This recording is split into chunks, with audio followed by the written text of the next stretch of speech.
आप इस्लामाबाद जा रहे हैं, क्या कहेंगे सर? सर क्या करेंगे? सबको ये पैगाम है, मसले जो है ना, मसले बादलों का इंतजार होती है।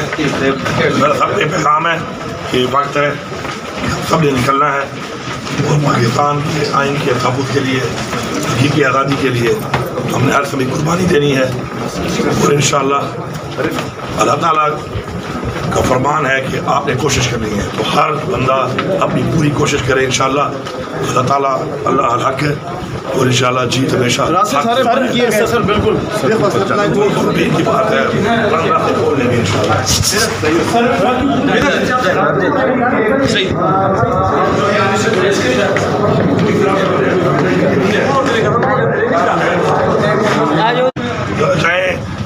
इंटरचेंज पे जाएं, फिर सवाबी वाले पे जाएं, वहाँ देखिए पता चल जाएगा आपको क्या इंतजाम है। सीएम साहब आज वापस आएंगे कि नहीं? कल तक का प्रोग्राम है? नहीं, इंशाल्लाह जब तक खान साहब हुक्म नहीं होगा हम इंशाल्लाह आगे जाते जाएंगे और इंशाल्लाह डी चौक हमारी मंजिल है।